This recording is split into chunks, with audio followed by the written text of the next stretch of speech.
Yeah, yeah. Making her way to the mic. They start dimming the lights. You start feeling alright. From Birmingham, home of the Teddy Longs, and the room is stutters. More once you discover. For all of the lovers, Whitney Houston and Roman Reigns. For all of the lovers, and Mickey James and Marvin Gaye. For all of the lovers, and Sasha Banks, Janelle Monáe, Silk, Sonic, and Paige. Allow me to say, look, I just found a place, sweet escape for every one of us. I was kinda late, so I just made it off the struggle bus. Walking by the fate, cause I know it's right in front of us. Yo, I ain't with the hate, gotta focus on what's great. Ladies and gentlemen, Steph Hardy is on the air. Had to drop a couple bars just to make you all aware. So, sit back, relax, enjoy the show. You know I go by Joe or the rest of the flow, yeah.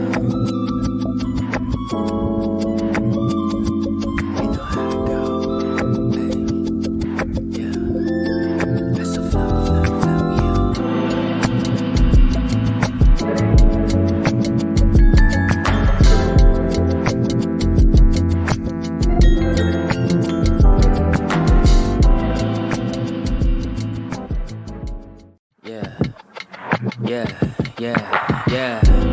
Making her way to the mic. They start dimming. Y'all almost got a twofer. Oh my God, technology.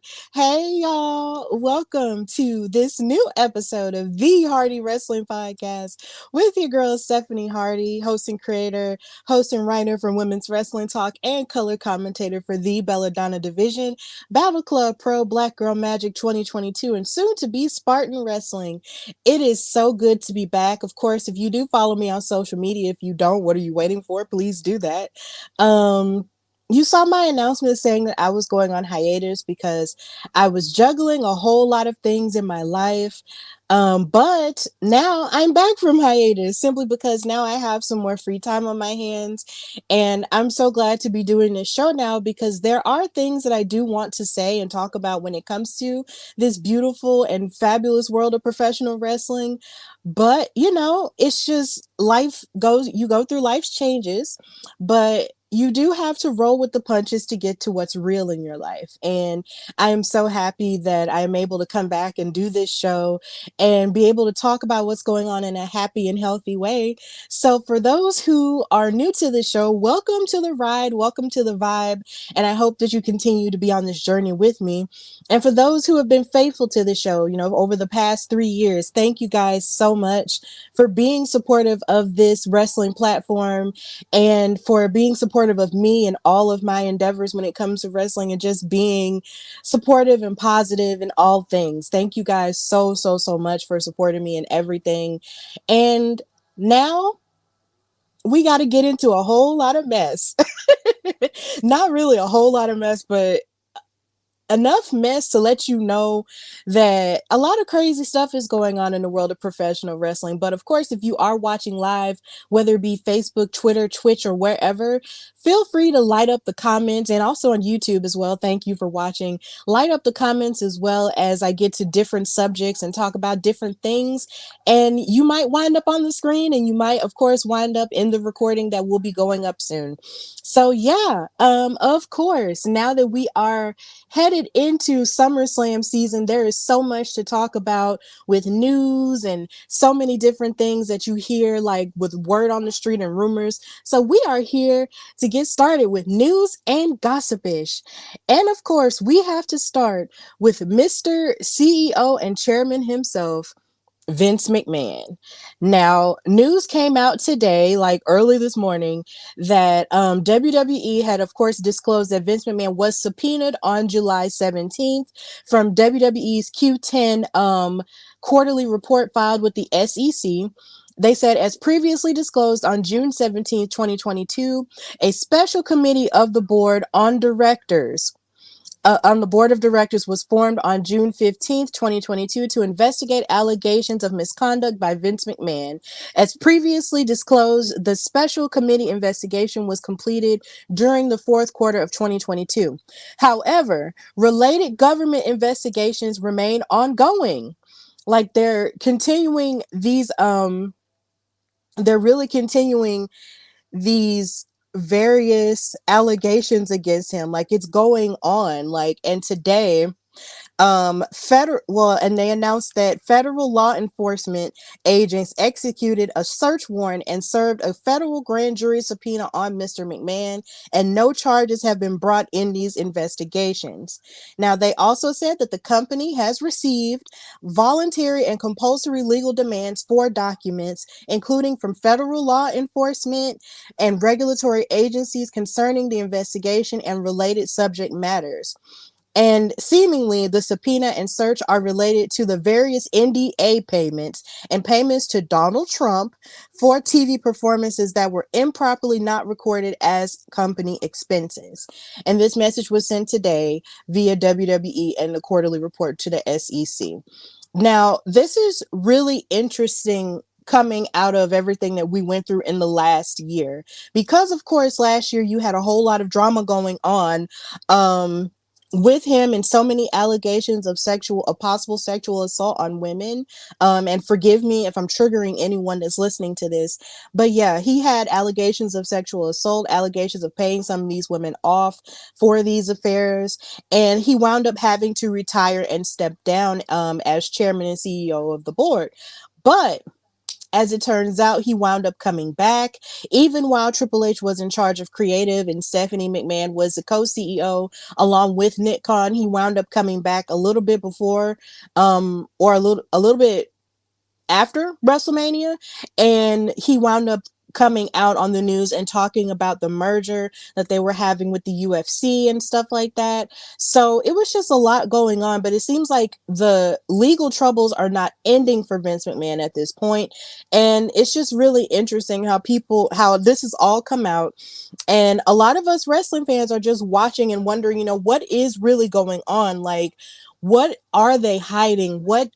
Is it possible that there's more skeletons in the closet? How is this going to affect the programming? But it's pretty clear that whenever there are legal problems going on with the company, it never really affects the goings on of our weekly programming with Raw, SmackDown, and NXT and all other stuff that's going on. So hopefully, of course, we will continue to follow it. I'll continue to follow it, on social media and see what's really going on with that situation.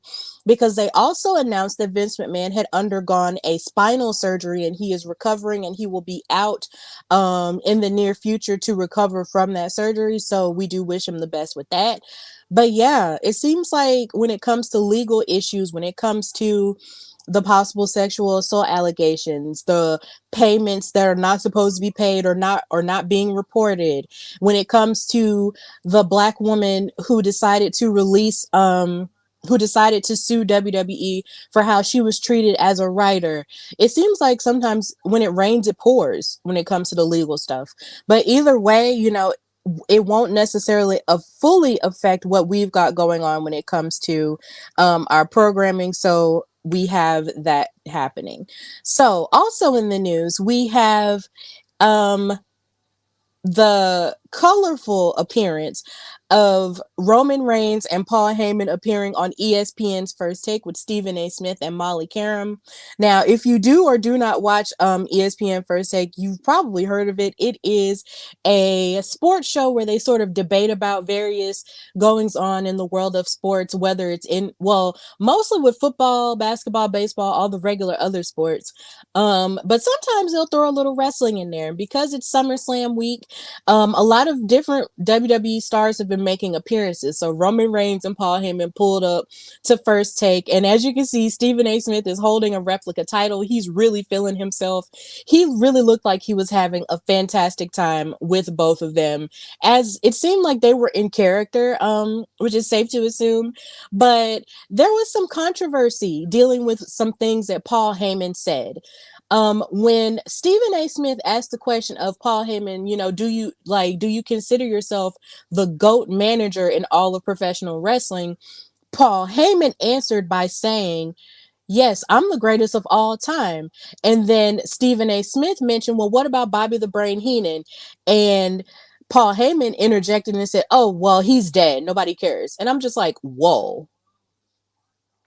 that was really rough. And then they also mentioned Jimmy Hart, the Mouth of the South, and he said something colorful about him as well. But what really, shook the table a lot for a lot of wrestling fans was the fact that Paul Heyman, just so callously bypassed Bobby the Brain Heenan, and seemed to do it just because he's dead. Yeah, Bobby the Brain Heenan may have passed away due to, complications with cancer, which was really sad. But you can't deny his impact when it comes to the world of professional wrestling. When he wasn't being a manager, he was a really great commentator alongside Gorilla Monsoon, and they were the best of friends. And he was a manager to a lot of great people like Classy Freddie Blassie and a lot of different other folks as well. So you can't really, bypass that just because, for now Paul Heyman really is that dude. Because as of, he's been a manager for a lot of great names. He's, of course, a manager and the wise man to Roman Reigns. He's been a manager famously to Brock Lesnar. He's been the manager to, I believe, CM Punk at one point, and even Curtis Axel, and maybe even Cesaro, if I'm not mistaken. But yeah, he's been a manager to a lot of great people. But you can't just bypass the people who came before you. Even though Paul Heyman has done it all and seen it all in this business, it was a little bit weird for me to hear him say, oh, well, he's dead, and just bypass that. But, hopefully he didn't mean that in a disrespectful way. Paul Heyman seems like a guy who really has a lot of love and respect for this business because, like I said, he's done a little bit of everything. Not only being a manager, but also a creator of his own company and just being in his regular insane self. So maybe he was just in character and just saying that. But because, like I said, throughout the interview, they seem to be in character most of the time. So here's hoping that Paul Heyman wasn't just being all crazy and brash, but at the same time, he is a great manager. He is a great storyteller and orator when it comes to wrestling. And I will give him his flowers while he can smell them. But maybe saying that, oh, Paul Heyman, or not Paul Heyman, but oh, Bobby Heenan is dead was just a little bit harsh. But yeah, I guess it's just kind of easy for him to go crazy like that because when you're next to Roman Reigns, you just sort of believe in yourself no matter what. So, oh, Jesus, yeah. But yeah, that happened. Also, some more updates in the news. We have Rey Mysterio, who of course sustained an injury on this past episode of SmackDown when he had to fight his fellow brother in arms of the LWO, Santos Escobar, in the finals for who was going to become the number one contender for the United States Championship, currently being held by Austin Theory, if you may or may not have forgotten. So yeah, Rey Mysterio, while this beautiful match was taking place, he sustained an injury as Santos jumped out of the ring to hit a suicide dive onto him, and it seemed like he got sort of the wind knocked out of him a little bit, and he couldn't get back up, and then they went to commercial break, and then he came back and he could not continue with the rest of the match, so therefore Santos was made the winner, and now he will go on to face Austin Theory 2 weeks from now, I believe, on SmackDown. But yeah, he wasn't able to go on. So it's being reported by Dave Meltzer, who of course we do have to take with a grain of salt here on the Hardy Wrestling Podcast. Rey Mysterio is fine despite what happened. Now, of course, I did mention what happened in the match and how he sustained the injury. And Michael Cole and Wade Barrett were saying that Mysterio hit his head on the ground after taking the tope suicida. And according to PW Insider, the original plan was the match was to have Escobar win by pinfall to set him up as a challenger for the United States title. And he was still awarded the victory, and he will go on to face him on the August 11th episode of SmackDown. But it was good to see, in a very surprising move, that Rey Mysterio is doing fine and that he will be on the next episode of NXT next week to even up the odds as Dragon Lee faces off against his son, Dirty Dominic Mysterio, for the NXT North American title. So it seems that he's in good spirits and he is doing okay. He's not doing any in-ring work, but he will still be on screen. So big ups to Rey Mysterio, for, of course, taking that hit like a champ, and of course big ups to WWE for trying to keep him safe. and not trying to make him just go out there and just pretend like he's not hurt, and just still keeping him, relevant and on screen as much as he possibly can, and showing respect to this Hall of Famer, and even having him show up on NXT as his son runs roughshod everywhere, and hopefully he can teach him a lesson yet again like he did at WrestleMania. So we love Rey Mysterio here, so get well soon, and yeah, hopefully he'll be able to congratulate Santos Escobar later if he wins the United States title in a few weeks. I hope he does, but yeah. Also in the news, something interesting that took place was Cody Rhodes admitting that he could have had a dream match with Sting. Now, he mentioned in an interview with Connor Casey from comicbook.com that at one point in AEW, he was pitched to go one-on-one with the icon Sting. He said, quote, "I was going to wrestle Sting. I don't think I've ever shared that with anybody, and nothing on paper or anything like that. But I can say I got a tremendous offer from AEW creatively, financially, the full package. You won't hear me say anything bad about AEW or Tony Khan or my time there. It was a tremendous offer, but the offer wasn't right for me. What I wanted to get back to was the first goal that I ever had, which was winning the WWE championship. That's what I had but yeah, that probably would have been the end game. That's what had been discussed, was to get one match with one of my heroes, Sting. Now, they did have one interesting interaction not long after, Sting's debut, but nothing really came of it. But, of course, in the end, Cody Rhodes is now with WWE, and Sting still remains a part-time performer in AEW. And the last time I saw him on AEW programming, he had jumped off of a ladder and onto a table, which was really interesting to say the least, to see someone his age actually taking a splash like that.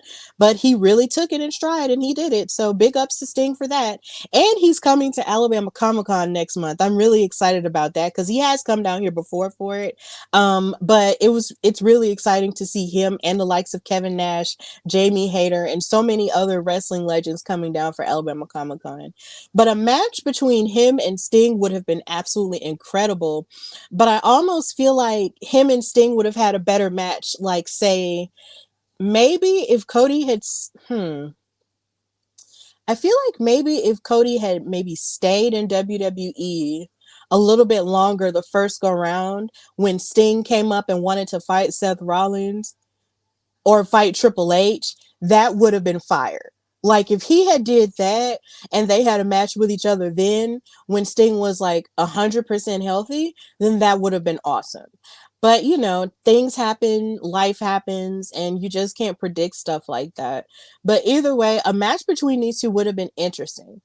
Also, on the side note, if you haven't watched the Becoming Cody Rhodes documentary on Peacock, please watch it because it is so good. It was probably one of the best documentaries WWE has ever done on a singular star.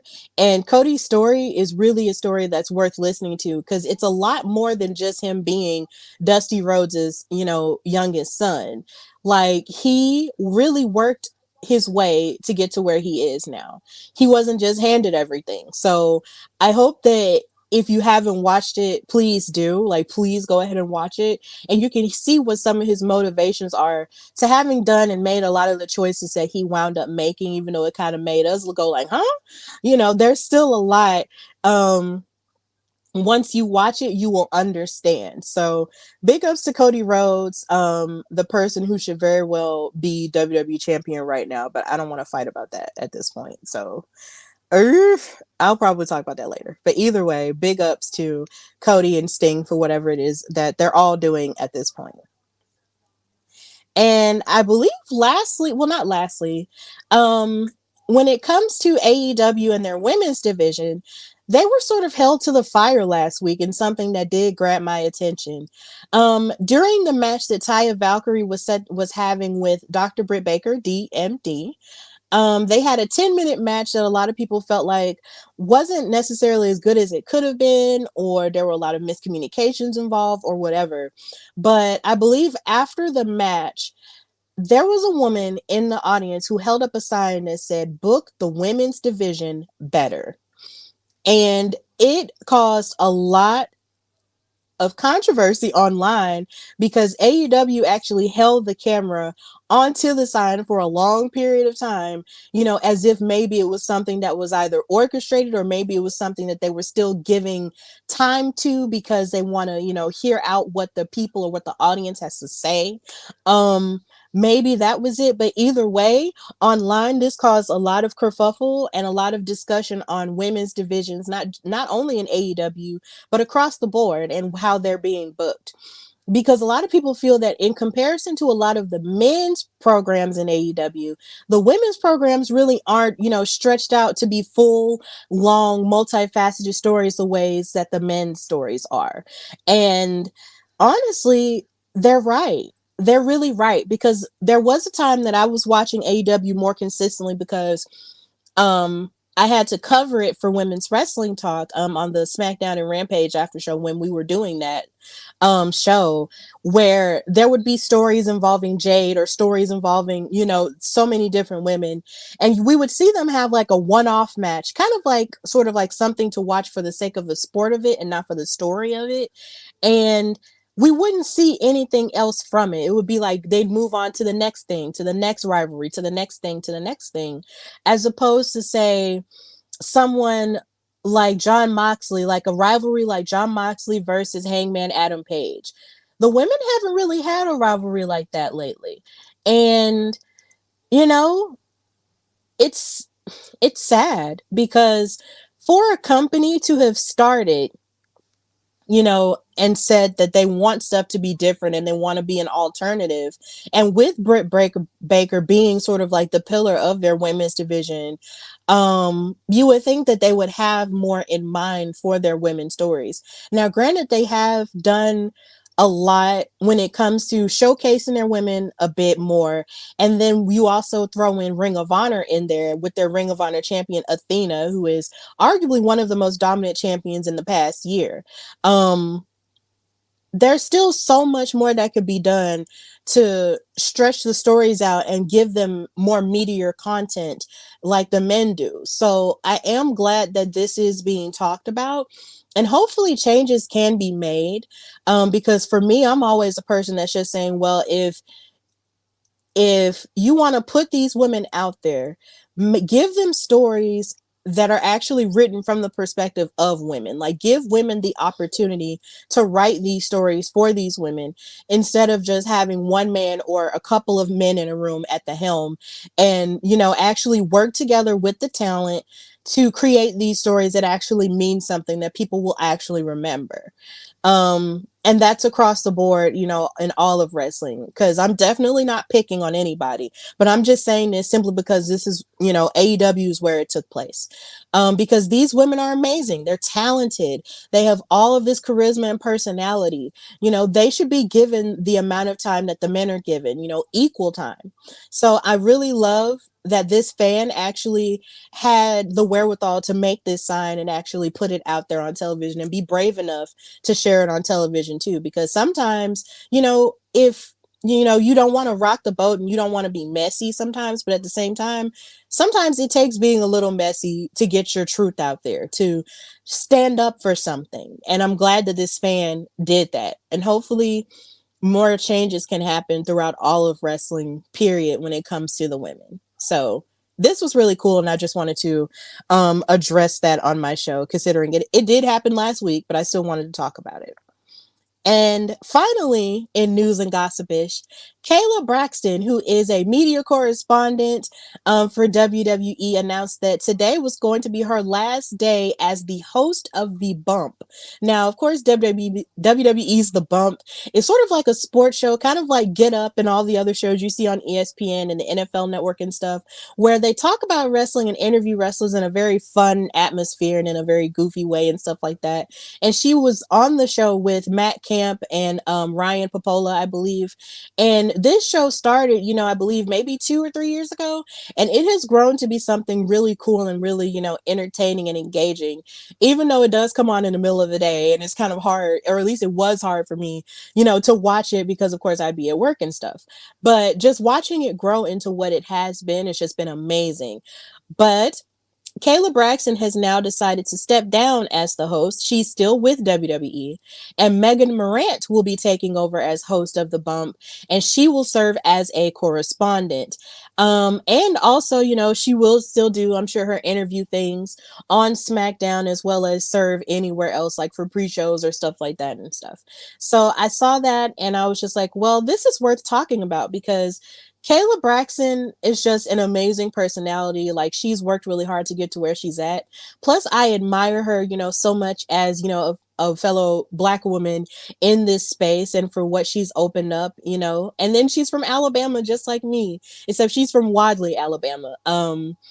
And I'm from Birmingham, so it's just kind of like, okay, I see you, Black girl from Birmingham or from Alabama. I see you. We're doing the dang thing, and it's amazing. So Kayla is just someone that I kind of look up to and kind of love when it comes to just her skills and everything. And it's so different, the idea that she's so introverted but yet so extroverted on camera and stuff. So she's a really great journalist, and I hope that she continues to succeed, even though of course you might have a couple of idiots online who might try to bully her and say stupid stuff to her or whatever. Kayla's amazing, and we should definitely appreciate her while we have her in the space of wrestling. So yeah, big ups to Kayla Braxton for making this step for her life, and just hopefully she'll continue to do great things.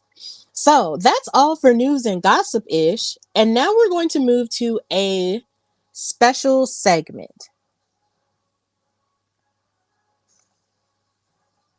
So in this special segment, I wanted to discuss something that happened Monday, which had a lot of people on fire. Now, of course, this weekend will be SummerSlam, which is the second biggest event of the year, or maybe you could argue the third biggest event of the year, because of course you got WrestleMania and you got the Royal Rumble, but it's definitely one of the big four pay-per-views. And something took place online during Raw that had a lot of people angry and upset, and I will admit it also had me a little bit upset too. Now, during the segment with Becky Lynch coming out and she cut her promo, this isn't the picture from when it happened, but either way, you get the point. It's involving these women.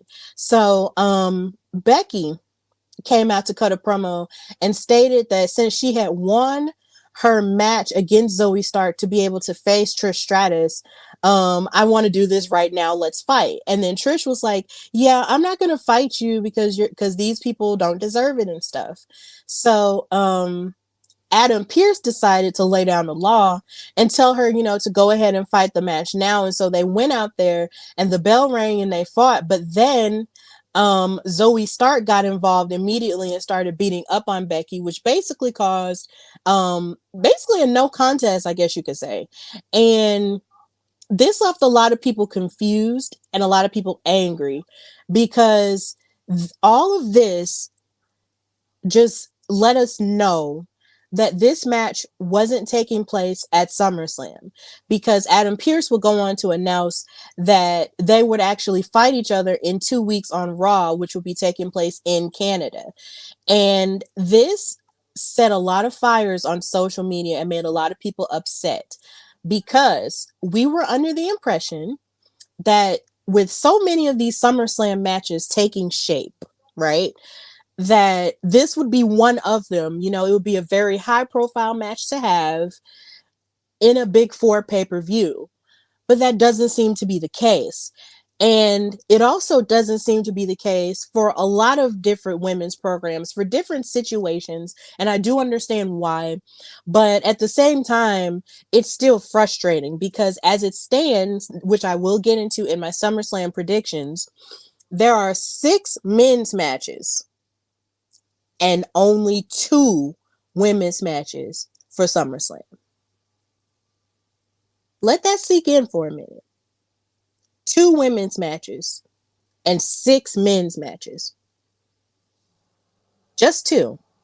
Now, I know a lot of people might think, okay, well, maybe we should just be happy with the 2. Or maybe we should just be satisfied that we're getting this and not Nothing. But at the same time, when you have so many different programs and you have a program like this involving Becky Lynch, who is probably one of the most prolific stars when it comes to wrestling now, especially given from where she started, with the Four Horsewomen and stuff like that, rising up to give more credence to these women's stories and be a huge advocate for that, not getting anything for this SummerSlam, it just doesn't make any sense. It doesn't make any sense. And then when you have Trish, who, you know, arguably or inarguably, depending on who you are, helped to, I guess, in a sense, revolutionize what it means to be a star in women's wrestling, even though during the time of which she was wrestling, the wrestling for the women wasn't exactly prioritized on a level that it is now. And you don't put them on SummerSlam, it's very questionable. These women have been building this story up ever since after WrestleMania and kept it going in such a consistent way that it kept us interested. And they're not having a match at SummerSlam? What? It's really, really dumb. It's really dumb. And I don't agree with it at all. There's a lot of people who don't agree with it. There are people who feel on social media who really feel like this is just a huge mistake. But it seems like WWE might be on the struggle bus a little bit when it comes to other storylines that could have been featured at SummerSlam as well. But I'm just going to go a little bit into it here. Um, we have the curious case of Rhea Ripley as the women's world champion. Of course, she's walking around with the faction known as the Judgment Day, which has Finn Balor, Damian Priest, Mr. Money in the Bank, and the new NXT North American champion, Dirty Dominic Mysterio, in it. She's been doing Dominic's bidding because they of course are an on-screen couple. And it's just like she's just been helping him out with all of his matches, distracting people and stuff, and even going as far as to clucking Wes Lee in the head in order for Dominic to win the North American title on NXT. But here's the thing. Since she has fought Natalya on Raw, she hasn't had anybody truly step to her as a challenger for that women's world title.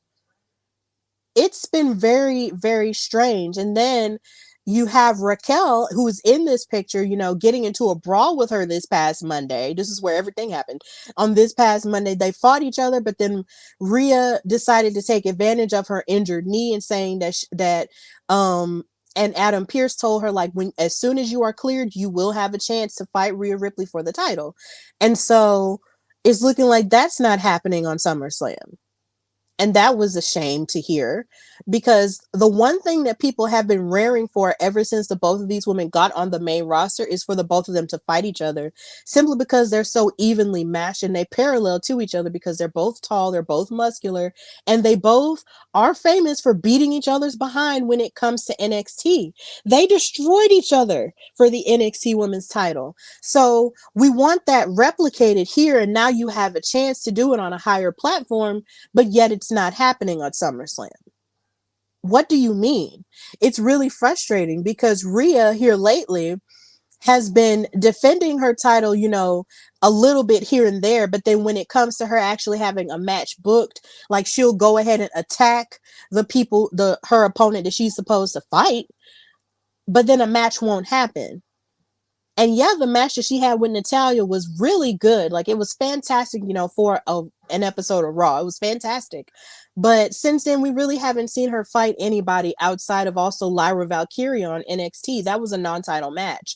And it's just disappointing because for her to have won the SmackDown women's title from Charlotte in such a beautiful match that happened in WrestleMania, you wouldn't know that she won this match in such dominant fashion by the way that she's just been carrying it like it's an accessory. And that's not right. This is a brand new women's title that's equal to the world heavyweight title.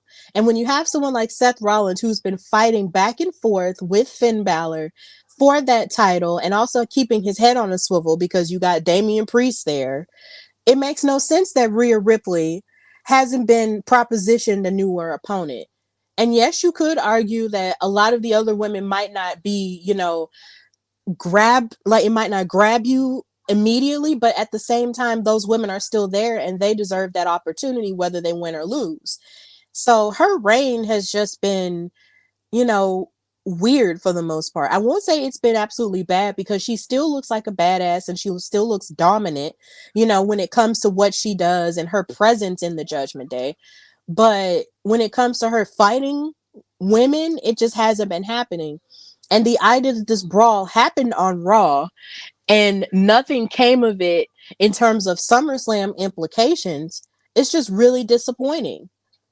It's very, very disappointing. I really wish that there was more that we could give these women, more that we can give Rhea as a champion that's equal to the World Heavyweight title that matches with it. It just makes no sense. You would even think someone on NXT would probably try to challenge her for it. Because even Seth, he has fought Braun Breaker for that World Heavyweight title. Nobody is going to call out Rhea Ripley on NXT. Nobody. It's just strange, and I just don't like the way that that's turning out when it comes to the women and SummerSlam and just as a whole. But there's more to talk about. Yeah, let's get these two in a ring immediately, right now. Now, of course, one of the women's matches that is, but one out of the two for SummerSlam is Asuka versus Bianca Belair versus Charlotte Flair for the women's championship, which is technically the women's undisputed championship, but they never really call it that on television. But when they first brought it out, that was what they called it. But this match is booked, and I am thrilled to see these women, tear the house down because they're all so very gifted and wonderful in their beautiful ways. But the only thing that I have questions about when it comes to the way this match is being booked is the fact that it feels like Bianca and Charlotte are in a separate feud away from Asuka. These two women are basically the alpha women of our species here. You have Charlotte, who is a 14-time champion. And of course, whenever there's a new belt involved, she has to say, hey, I want it, because she's that championship girl.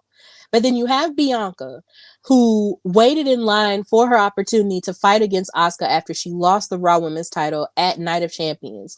But then, of course, Charlotte jumps in the line in front of her and she doesn't appreciate it. And then they both had their opportunity at Asuka on SmackDown, but then they got messed out of their opportunity on SmackDown. So now this is where this triple threat match is taking place on Saturday. But you wouldn't know that they're both feuding with Asuka because they seem to only be focused on each other. Bianca has a problem with Charlotte because Charlotte seems to be undermining her and seems to be, well, okay, I'm the boss of the ring. I am the line, and you just need to know your place. But Bianca is just like, look, I don't have a place. You don't get to tell me what my place is because I'm the longest reigning champion of the modern era, and you will put some respect on my name. I have done a lot. And I was a fighting champion, while you were on vacay after WrestleMania. You don't get to do that to me. Now, of course, they have ire with each other, and I completely get that. But the idea that they are not taking Asuka into account with this is really strange.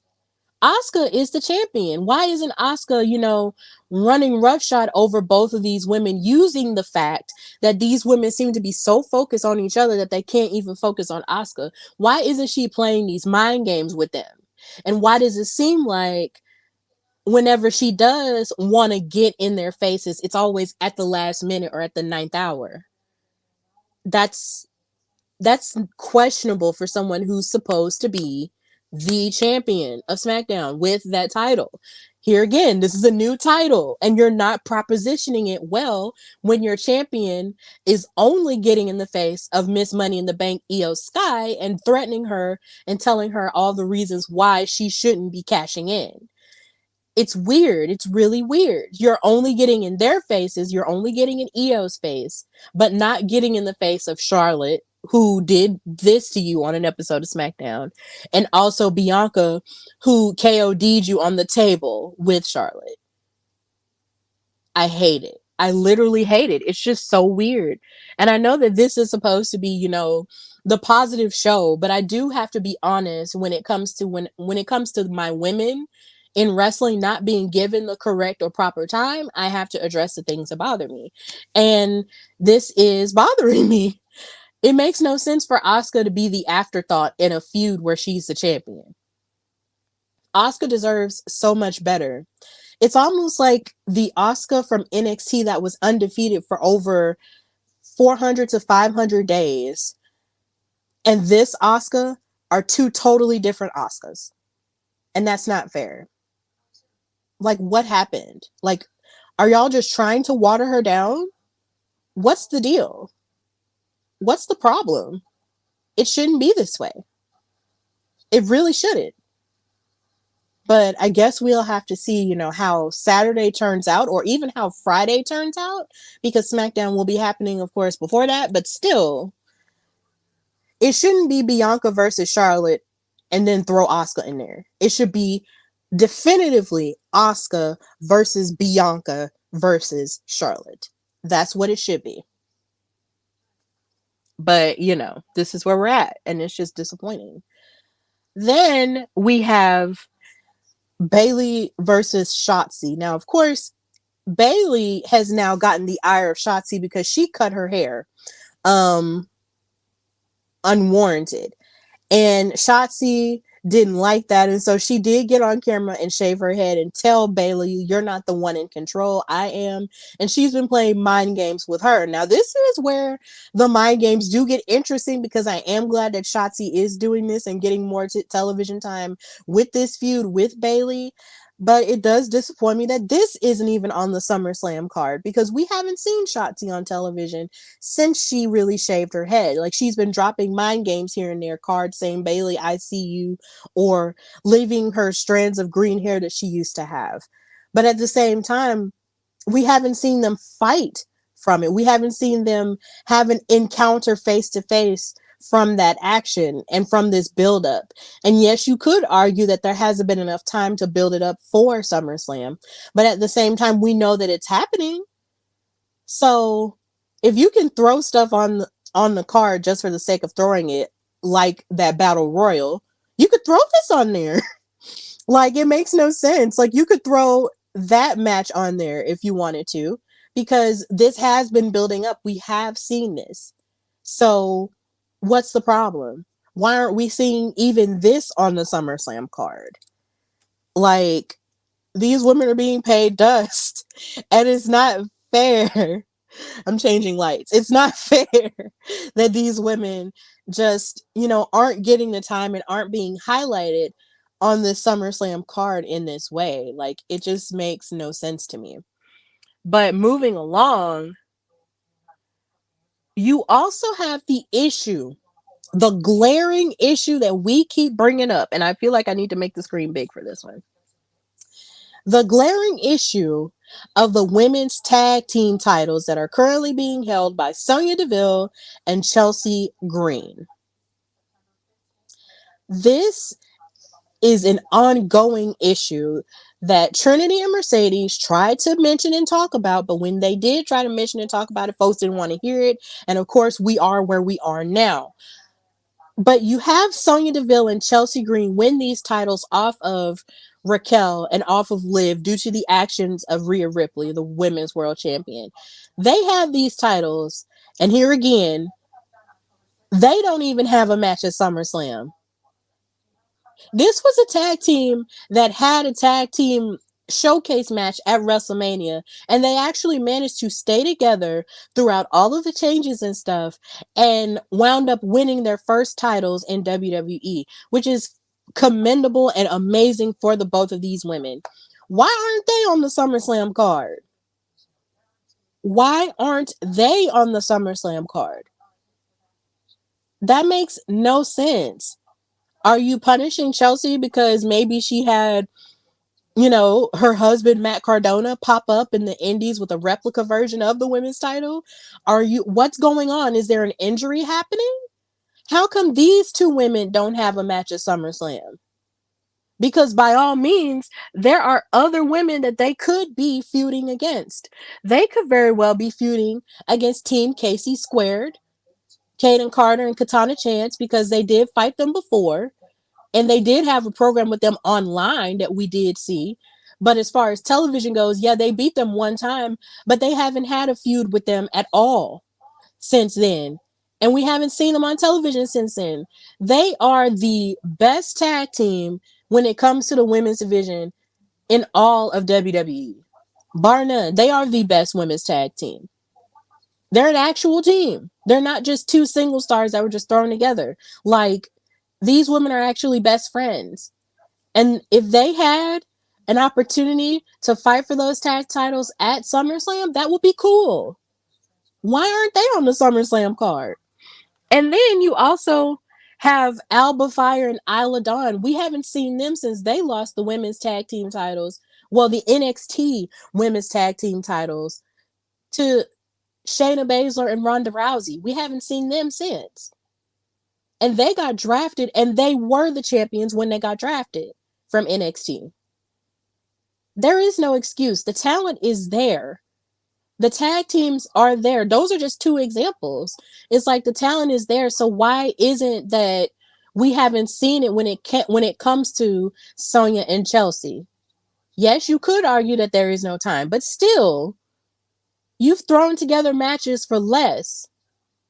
You've thrown together men's matches for far less. And the idea that the champions, the women's tag team champions, don't even have a match is absolutely ridiculous. It's ridiculous. I would be highly upset. And I just feel sorry for these women because they're all just so talented. They're so charismatic. They have personalities that jump out at you on the television. But yet, there's something just continuously holding them back all the time. And it makes no sense. Second biggest event of the year. They're going to Detroit and only 2 women's matches. What's the deal? I thought we were evolving. What's the deal? But there's more that I have to address when it comes to the women. WWE added more pay-per-views or more PLEs to their schedule this year. One of them being Payback, which is taking place, I believe, Saturday, September the 2nd, the weekend of my birthday, as a matter of fact. That's taking place. They also added a Superstar Spectacle, which would be taking place Friday, September the 8th, and that's going to be in India. So shout out to India for getting a show. I know they're going to have tons of fun with that one because international crowds are just popping off for no reason. You know, they're having all the fun at the wrestling events that we're just so used to. So big ups to India for that. That's taking place in September. And then you even have Fastlane, which has been added to the schedule for October the 7th in Indianapolis. So they have all of these new pay-per-views that have been added to the schedule for this year before Survivor Series in Chicago. But the last I remember was that Fastlane was sort of like one of those pay-per-views that was set to be sort of like in the midway between Royal Rumble and WrestleMania. And then Payback was sort of like the substitute for Backlash, in a sense. That's kind of what it was. But they put Backlash back, and they brought Fastlane and Payback back towards the end of the year. And then they added an India pay-per-view. For what exactly? Why? When, with all of these problems that you're having with your women's division on SummerSlam, you could very well bring back Evolution. And I know for those who follow me on social media, please follow me on Twitter on X at Hardy WrestlePod and on Instagram at Hardy Wrestling Podcast. I talk about Evolution a lot because it was arguably one of the best pay-per-views I had ever seen in my life. And it was just really refreshing to see this all-female pay-per-view that WWE was actually having. It was refreshing, and it was something that I had hoped would continue annually. But sadly, it doesn't look like it's happening, and it doesn't look like it was ever like an annual plan for them to have. Like, there was even people who apparently behind the scenes said that they felt like an all-female pay-per-view wouldn't ever sell out, which led to legend Mickie James crafting Empower for NWA. And I'll get back to that in a minute, but either way, WWE could very well have brought back Evolution in the place of Payback and Fastlane, because it's abundantly clear that even for SummerSlam, you only book 2 women's matches and have 6 men's matches that could very well, like, you could move to either any other place in the card or just not have it all. There are other women's programs that deserve that spot or 2 when it comes to SummerSlam, but you're not giving it to them in the second biggest pay-per-view of the year. Why? This is the reason why people clamor for an Evolution or clamor for an Empower, because stuff like this happens, and then you wonder why we always have to tweet women's wrestling matters and hashtag women's wrestling, because it's abundantly clear that people in power still don't see the value in prioritizing it. And I would hate to think that Evolution was just created as a means to give us something in the place of Crown Jewel, which at one point in time was an all-male pay-per-view because of laws in Saudi Arabia. But at the same, I would hate that that would be the case, but it looks like that was the case. And you gave it to us as a one-off thing, as opposed to keeping it going, because women's rights are always being fought for and always being taken away. So why aren't you just letting us have this one thing that's all female? You have the talent. You have the talent to have another Evolution. You have women's tag team champions. You have women's world champions. You do have NXT and stuff, but you could even have matches. You could even book matches that aren't even for a title for an Evolution. You could do that.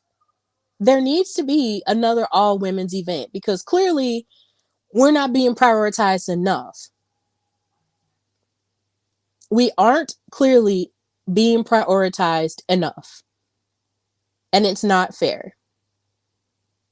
I really just want WWE to get it together and understand that the women are not just a side show. We're not just a bathroom break. We're not just the thing to watch to whet your appetite for the next big male match or the next big bloodline match. We are a box office attraction. Our brains are box office attractions. Treat us like it. Put more women behind the scenes and actually listen to them and respect their outputs when it comes to the women and when it comes to the men too, and the ideas that we have with that. Respect us when women of color tell you what's a sensitive topic to discuss and what shouldn't be discussed and what should be explored on television. Listen to us. Prioritize us the same way you can create a long-term storyline that's lasting over 3 years with the bloodline. Do the same thing for the women across the board. Do it. It's not fair. Do it. Give us an Evolution too.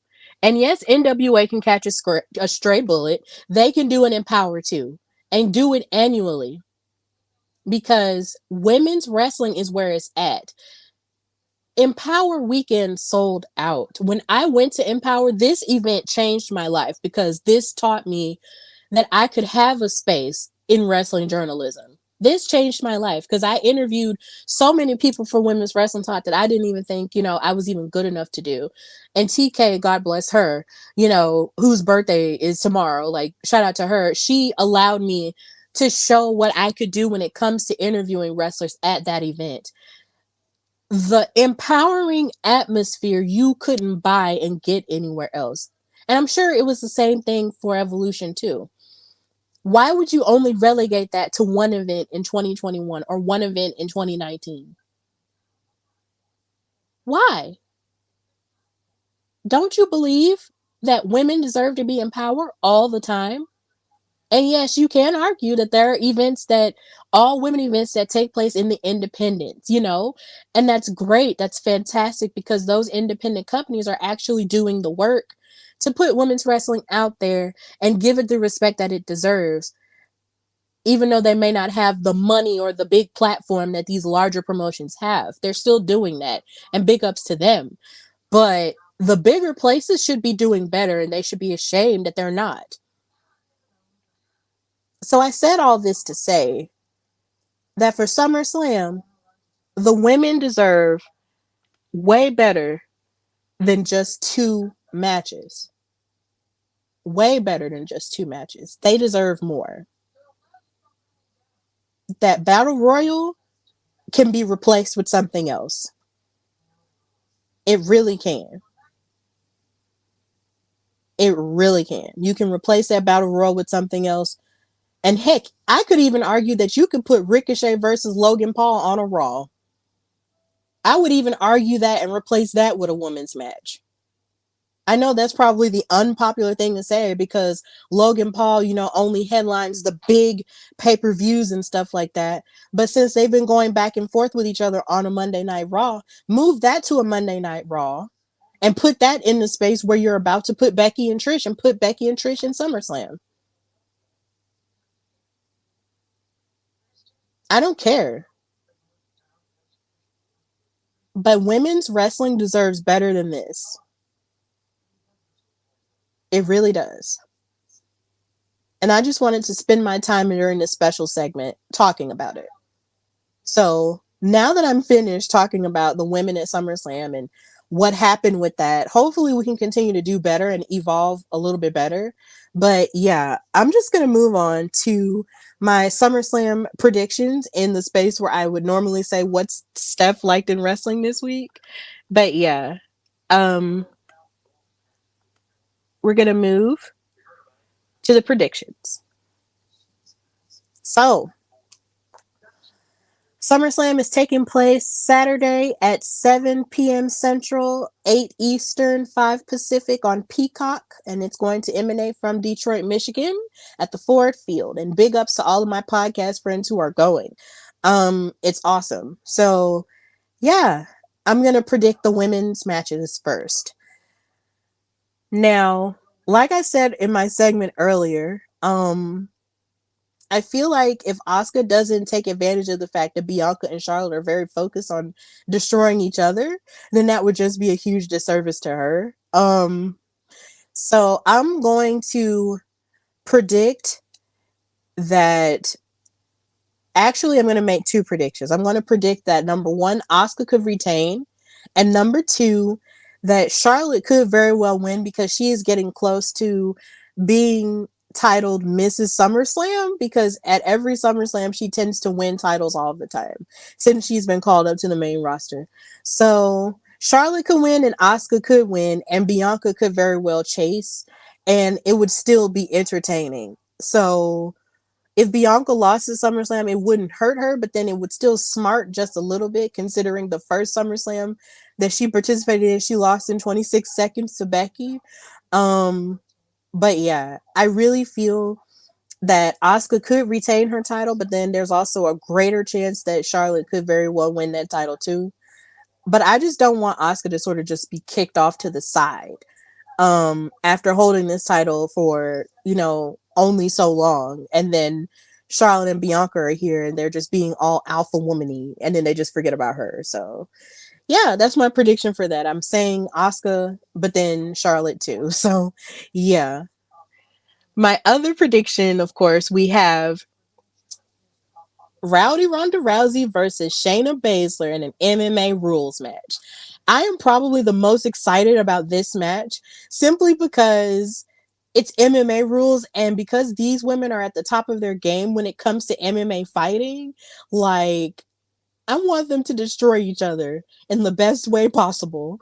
Like, I low-key want there to be bones broken I just like, if you gonna do an MMA fight, do an MMA fight, okay? If y'all gonna make this like UFC, make it like UFC. This is what I want, okay? I really love the segment that they had on Monday Night Raw when they were telling the story of their friendship and how Shayna felt like a lot of what she was putting into the friendship for Ronda Rousey, Ronda wasn't putting into it for her. And they were even brought to tears talking about each other because you could see that they really love each other. They came up together doing the MMA thing, but clearly Ronda Rousey, revolutionized women's bantamweight wrestling when it comes to not wrestling, MMA mixed martial arts fighting. When it comes to the UFC, there wasn't a women's division in the UFC until Ronda. And I feel like we tend to forget that as wrestling fans because people just tend to talk about, oh, well, she's not that great on the mic and all this other stuff, and she's not that great in the ring. But you do have to remember that the reason why she was in wrestling is because she always loved wrestling. She always respected it. And because of her star power when it comes to UFC, there was a point where she was undefeated. Okay. Let's not forget that. So it's just like, seeing her go up against her fellow horsewoman who helped her train, helped her, get better and lived with her on her ranch and stuff. Like, this is going to be the stuff of legend, and I hope that it's something that they allow for these women to kind of just create and just make better on their own. I'm really excited about that. I'm really excited about this match. But I'm predicting that Shayna Baszler is going to win simply because she's been smoking Ronda on the microphone here lately. And also because of the fact that I just feel like she has the most to prove. She wants to prove that she is more than just, Ronda Rousey Jr. She wants to prove that she doesn't have to stand in the shadow of her super world famous friend. She wants to be the monster that we know her to be. So I'm predicting that Shayna Baszler will win this MMA rules match. But I'm really excited about it. So those are my predictions for the two women's matches on the SummerSlam card, even though they could change it. Because cards are subject to change, and I would hope that it would be changed on behalf of the women. But yeah, I talked about that. So we're just gonna move on. When it comes to this match, Ricochet versus Logan Paul. Wow. I'm really excited that this is happening. But like I said earlier, I really feel like this could be on a Raw instead of a SummerSlam. Um, they have created really viral moments from Royal Rumble up until even now. And it's clear that they have mutual respect for each other outside of the whole wrestling kayfabe of it all. But honestly, Logan Paul, in character wise, he is such a good heel that he really is getting under Ricochet's skin to a point that we're seeing, a more intense level of Ricochet that we've never seen. And then Logan Paul took it a step further Monday by saying, it's going to be mad embarrassing for your girl to announce me as the winner. And he didn't have to pull Samantha Irvin into that, who is one of the greatest ring announcers of all time at this point. He didn't have to do that. So I really hope that Ricochet really does beat up Logan Paul and lets him know, like, this is my world and you're just living in it. Like, I really just need for Ricochet to really like pipe up, not only for himself, but definitely for my girl Samantha, because I love her and she's amazing. And they're an amazing couple, and I just don't want Logan Paul to just be disrespectful and all the other stuff. Like Logan Paul is a great wrestler. I'm not gonna hold you. Like, he is a good wrestler for somebody who only just started this last year. For him to go on to have all these high profile matches, it's commendable. Really, it's really commendable. But I really feel like he's met his daddy's drunk when it comes to Ricochet. Okay, like, Ricochet is really decorated in that ring. He can wrestle with you either way, whether it comes to high flying or the mat wrestling. He can really do it all. So I'm predicting Ricochet is gonna win. Ricochet is definitely gonna win, but Logan Paul is definitely gonna try his hardest to win and probably hit some shenanigans. But either way, Ricochet is definitely gonna win this match. On to the next match. We have the SummerSlam Battle Royal, which here again, why? Um, there haven't been any implications put on this Battle Royal. Nobody knows why it's here or what it means. or why it's been booked, but so far the participants are LA Knight, everybody's favorite.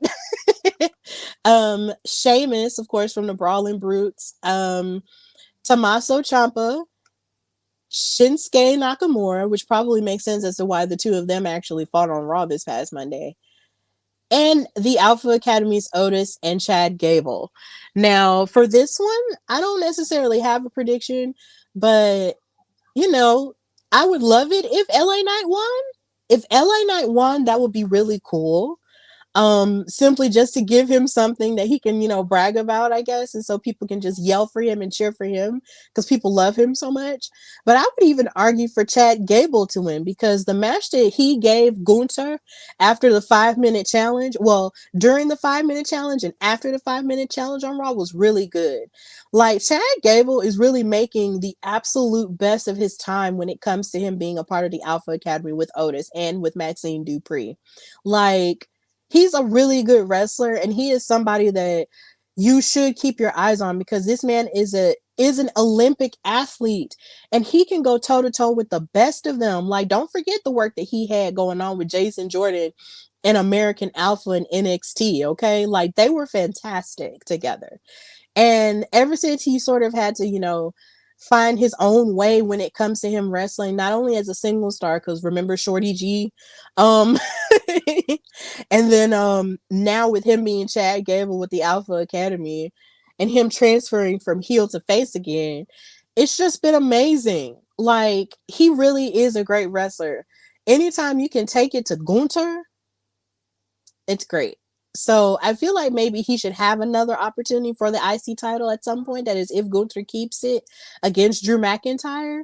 But I would argue that maybe he could win the Battle Royal. So my two predictions are LA Knight, yeah, and Chad Gable for the Battle Royal.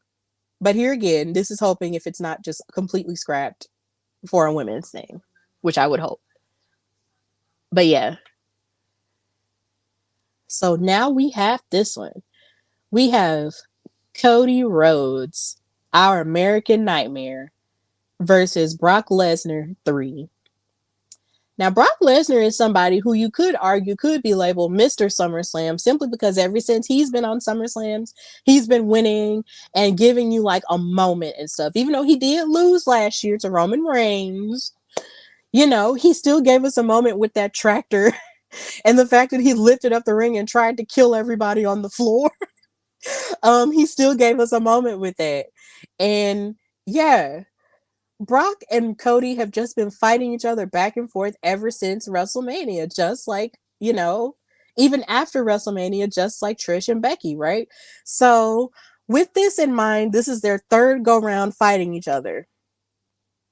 There isn't a stipulation with it, excuse me, and there aren't any implications.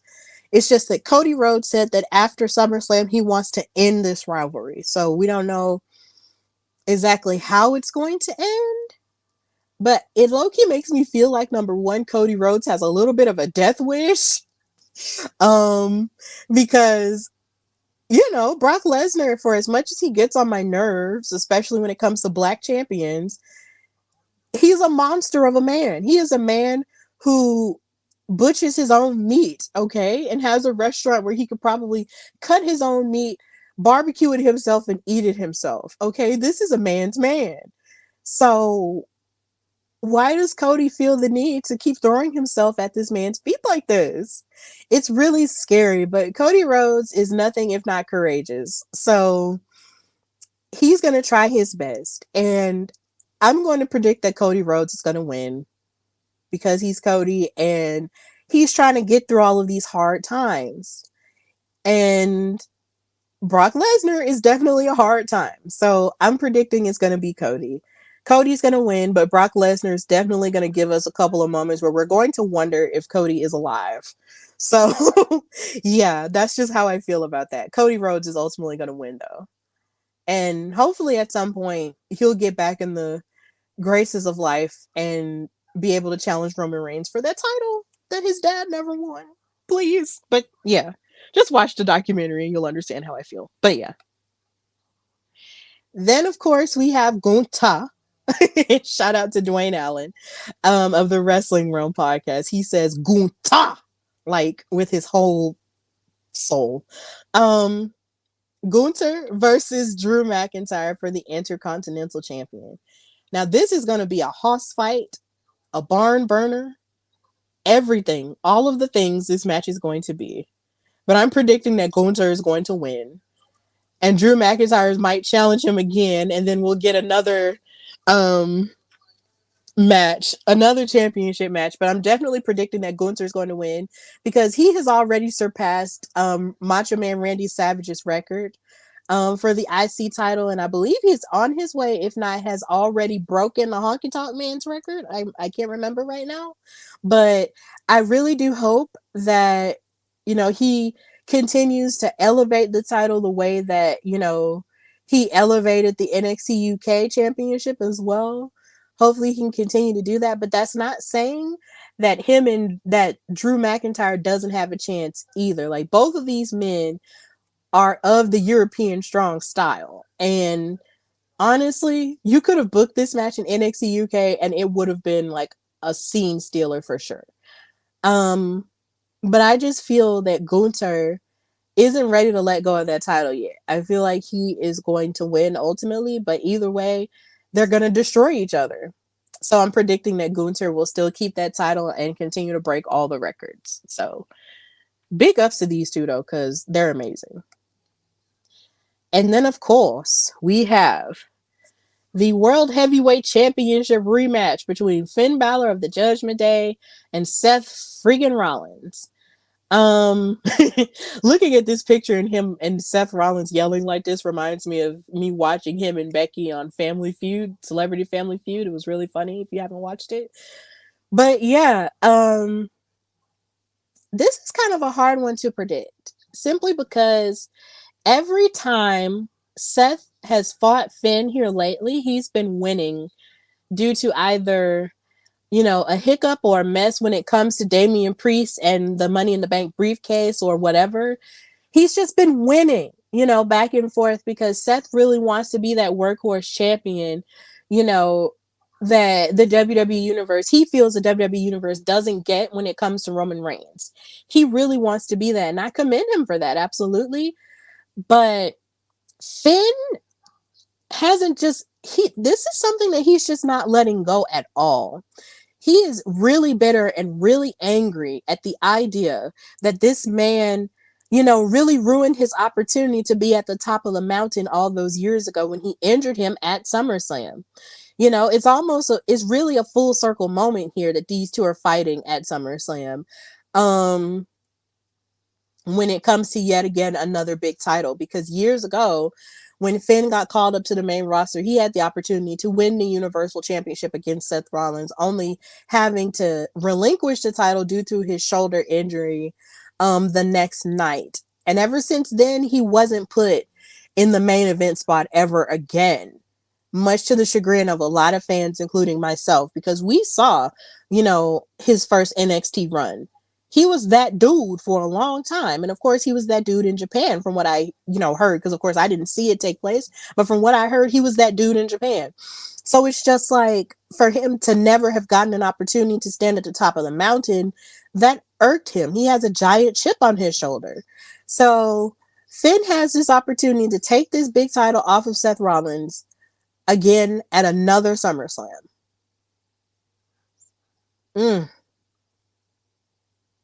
I hate to do this to my boy Seth, but I'm predicting that Finn Balor is going to win. He might win due to a shenanigan from the Judgment Day, but, I low-key feel like they're probably building the Judgment Day to hold all the things, all the gimmies and all the gold because of, you got Dom with the North American title from NXT, you got Rhea with her title, and then you have Mr. Money in the Bank Damian. I feel like that's going to be an interesting story to play with everybody having all of the things, and whether or not Damian would cash in on Finn or try to cash in on Roman or maybe even try to cash in on Carmelo. I hope he doesn't. But yeah, like, it would just be really interesting to see what would happen with all of the goodies in one faction again. And Judgment Day has been working its way up to that point. But, I just feel like it's a lot deeper than that for Finn. He really does want to snatch this away from Seth because he felt like Seth snatched everything away from him. So yeah, it's going to be really interesting to see, but I'm predicting that Finn Balor will win and be the new champion, but he will still have to keep his head on the swivel because his buddy Damien has the Money in the Bank briefcase holding over his head. Hee hee. Yeah. That's just how I feel about that one. I feel like it's Finn. And finally, what I'm more than sure will be the main event, we have Roman Reigns, the Tribal Chief, versus Jey Uso, fighting for the undisputed WWE Universal Champion and the mantle of the Tribal Chief of the family. The thing that interests me about this match is the fact that when they talked about the terms under which they would be fighting this match at SummerSlam, it was supposed to be under tribal combat rules. And they weren't supposed to touch each other, from what I assume, and they weren't supposed to fight each other. So why is it that last week we had Roman Reigns and Solo Sikoa beating up on Jey Uso and breaking the rules? Because after they discussed the terms, and of course they dapped up and then touched foreheads, which here again felt very specific to their culture, and I respect that. They respected each other, and then Roman had to stop Solo from beating him up and giving him the Samoan spike and stuff. Like, I thought they had an understanding that they wouldn't be fighting each other or touching each other until tribal combat. But they broke that rule. But then something that I also found interesting was after they talked about the deal and they shook on it, when he left the ring, after Jey had beat up on Solo, Paul Heyman was crying to him and saying, "My tribal chief, how did he do?" And Roman was like, he's not supposed to be talking to the elders. He's not supposed to be talking to the elders. So with this happening, with this match taking place in Detroit, does this mean that some of the elders will show up? Does this mean the elders will be there to enforce the rules? Like, what is going to happen here? Like, are we going to see more ancestral, more, Samoan things infiltrated throughout the match so we can see more of their culture? Like, are we going to see that? Like, I'm really interested in this. And I'm scared to even try to predict it because it's just, Roman is Roman. And he even said Friday, like, I'm always going to be Roman Reigns. And that's true because he's been propositioned to be the face of the company after John Cena for years now. And we've seen that. We've fought against it. We've accepted it. We fought against it again. And now we're accepting it again. It's just a back and forth. But Jey Uso really has a bug up his butt. It's like they beat up and destroyed Jay's best friend, which is his twin brother, Jimmy. They separated him from his twin brother and then tried to gaslight him and blame him for it as if it's his fault. He's upset and now he's got to get them, like he always says. I got to get you now. Like he says that all the time. So if he wants to take away the championship, make Roman pay, and then take away his tribal chiefdom because he feels like he can lead the family a whole lot better, he has a really good case for it. Because he wouldn't treat his family disrespectfully the way that Roman Reigns does. Roman just uses them as puppets in his schemes. And then it's like when they ain't got gold and when they're not successful for his bottom line, he'll just throw them away. And that's not fair. That's ugly. That's gross.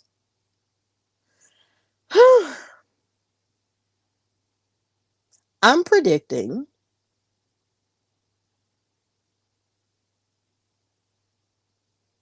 that Roman Reigns will ultimately win because he always does somehow. And I love Jey Uso, and I would love it if he won because it would be such a huge deal for him to win a big title like that on his own because we only ever saw the Usos as one unit. And Jay is really the closest person, to qualify to beat Roman twice. He's done it twice. But somehow or another, Roman is just, he's dirty, he's grimy. And it's just hard to bet against someone who's just so dirty and grimy. He broke my heart in April.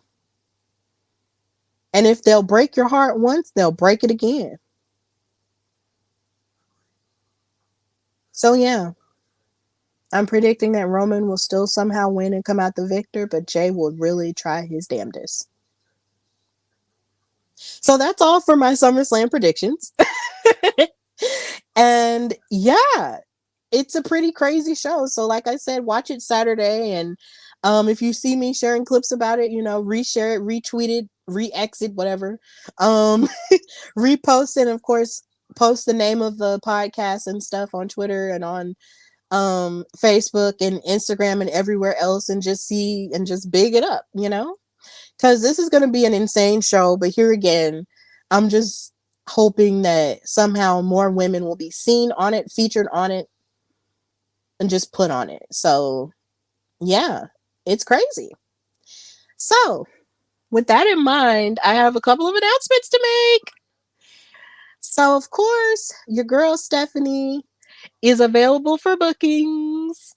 I am a podcast host. I'm a panelist. It's been featured at New York Comic Con, MCM Comic Con in Birmingham, UK, Los Angeles Comic Con, and Black Wrestle Fest. So if you need a panelist to talk about wrestling or women in wrestling, please email me or DM me.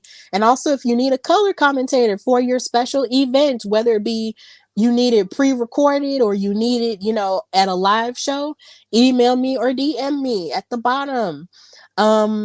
And if you need a writer, you can do that too. I can do that as well. I write for Women's Wrestling Talk. So if you want a writer, please email me at hardywrestlingpodcast@gmail.com or DM me on Instagram and X at Queen Steph Hardy. Yeah, I'm a woman of many talents, so I have to put it out there. Yeah, please book your girl. Book your girl. And speaking of bookings, I do have a booking on August the 26th with Spartan Wrestling. I will be on commentary with Luis. Shout out to him, Luis Torres. I can't wait to meet him and everybody at Spartan Wrestling to work as a commentator for them. It's been a long time coming because Spartan Wrestling is also connected to the Belladonna division. So I have been wanting to work, with more promotions in Alabama for the longest. So this definitely is a long time coming. So August 26th, say hi to me, and hopefully you'll be able to hear me on commentary if you're standing outside of the 300 arena. But I am so excited to be back on commentary again, and hopefully you'll hear my voice at more shows throughout the coming months and just in the future, because of course I am trying to be the first Black woman commentator on a major promotion, whether it's WWE, Impact, or Women of Wrestling. So I am working for it. So please book your girl. Also, if you haven't already gone to foryourwear.com to check out the Hardy Wrestling Podcast store, please check that out. And you can buy my merchandise, which celebrates Alabama wrestling legends such as Teddy Long, Kayla Braxton, that I previously mentioned in News and Gossipish, Sensational Sherry, Paul Bearer, Deborah Fuego del Sol, and AQA. Buy the Alabama Wrestling Fighter t-shirt with the podcast logo on the back. You can also purchase a hoodie available in red and black. So please, buy it, support the brand, support the store. And you can also pick up my Bold and the Bloodline t-shirts to celebrate, of course, the greatest storyline in all of professional wrestling at this point. And you can buy my Beyonce t-shirts, which celebrates the love of Bianca BelAir and Montez Ford. Their reality show is set to come out, I guess, relatively soon, hopefully. So if you want to celebrate, Black love in wrestling, you can buy the Beyonce shirt. And like I said, the podcast podcast logo is on the back of both t-shirts. So go on foryourwear.com/Hardy Wrestling Podcast and get you a shirt. They're available in all sizes. So we are definitely friendly to all people of all sizes here. So get your merch, buy it for a friend, get it as a birthday gift, get it as an early Christmas gift, or maybe even a Thanksgiving gift. Either way, buy you a shirt. And of course, if you want to catch more of me in action, you can catch me on Women's Wrestling Talk, the number one women's wrestling show on the planet, on Mondays on the Wow Superheroes, Women of Wrestling Superheroes After Show, hosted by me, Katrina Blake from In Cat We Trust, and Emily May Heller, who you may have seen on NXT television this past Tuesday. Congratulations to her. We sit down and we talk about the weekly all-female show for WoW. And of course, they're creating new episodes and we will be covering those. So please check that out. And also check me out on the SmackDown after show with our editor-in-chief, Dreon Santana. We talk about everything of what's going down on the Blue brand, and it's pretty cool. So please check it out and help Women's Wrestling Talk continue to grow. So yeah, those are all the places where you can find me and catch me. And of course, under the screen, you can follow this podcast on Instagram at Hardy Wrestling Podcast and on X/Twitter at Hardy Wrestle Pod. And you can listen to this show on Spotify, Apple Podcasts, Google Podcasts, iHeartRadio, Stitcher, and everywhere else you listen to podcasts. And you can subscribe to the YouTube channel, which is the Hardy Wrestling Podcast with the logo that you see in the corner over there. It's the Hardy Wrestling Podcast, and subscribe. I have over 200 subscribers now, but I would like for it to grow more and more. So continue to support the brand and continue to support me in my wrestling career wherever you see me, because I might pop up anywhere. And thank you guys for being understanding of my hiatus, but now I'm back. So hopefully I'll have more wrestling content for you guys and just continue to be the positive example in wrestling that you guys need, and being the safe space that you guys need in wrestling as well. So I hope you guys are having a marvelous week, taking care of yourselves and your mental health and your emotional health, because I know there is a lot going on in the world. But here again, we have to try and show up as our best selves each and every time. And even though life might throw its curveballs at you like it did to me last week, you do have to remember, lean on your support system. You're not alone. Please know that you are not alone in this world. There are people who care about you and love you. And know that you are definitely worth investing time into. You are worth it. All right? Okay. So with that in mind, this has been the Hardy Wrestling Podcast with your girl, Stephanie Hardy. And until next time, bye, y'all.